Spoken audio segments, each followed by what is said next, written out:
Dnes sú Benátky symbolom romantiky.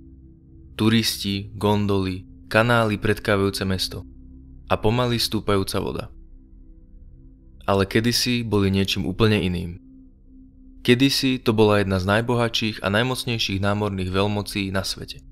Ich lode brázdili Stredomorie, ich diplomacia ovládala kráľov a ich obchod siahal naprieč celou Európou a Áziou. A to všetko vzniklo z bahna. Toto je príbeh mesta, ktoré ovládalo svet a potom sa potopilo. Počiatky mesta spadajú do obdobia sťahovania národov, keď padla Západorímska ríša a tisíce ľudí utiekli pred barbarmi do lagúny pri pobreží dnešného Talianska.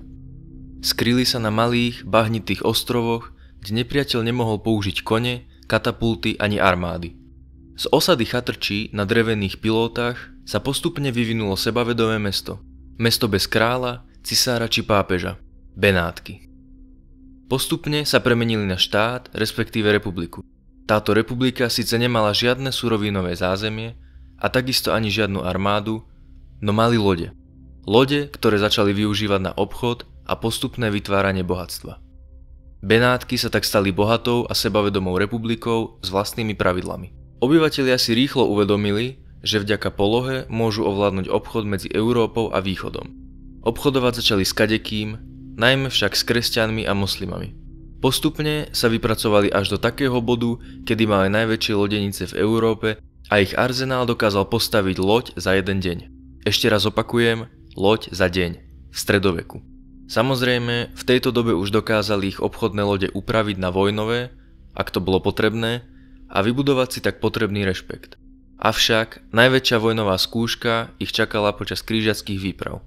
Krížiaci sa chceli dostať do Svätej Zeme, lenže nemali peniaze na zakúpenie potrebných prostriedkov. Vtedy im Benátky ponúkli ich lode, avšak za protislužbu. A tou nebolo nič menšie než dobitie Konštantínopolu. To sa im spolu v roku 1204 aj podarilo. Ukradli zlato, relikvie, sochy, vrátane slávnej štvorice bronzových koní, ktoré dodnes stoja na bazilike svätého Marka. Toto bol moment, ktorý ukázal, že vtedajšie Benátky boli ochotné urobiť pre zisk čokoľvek. Po predošlých slovách sa vám to môže zdať divné, pravdou však je, že Benátky neovládali svet silou, ale informáciami. Mali vlastných špiónov, tajné súdy a dokonca anonymné schránky na udania, takzvané Bocca di Leone. Ak ste boli v tej dobe problém pre republiku, zmizli ste. Bez stopy.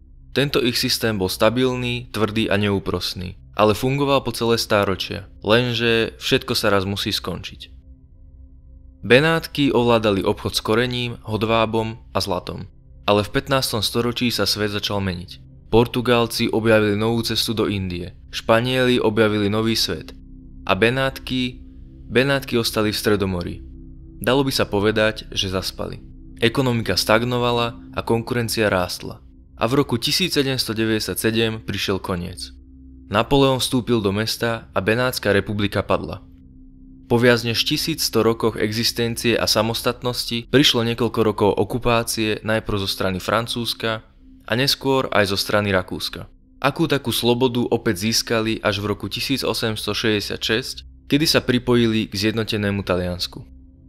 Dnes Benátky vyzerajú ako z rozprávky, ale za každým kanálom je cítiť pamiatku na niečo dávno stratené.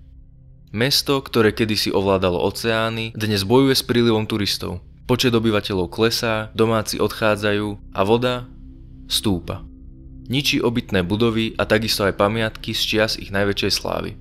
Benátky neboli len mestom, boli štátom, republikou, impériom.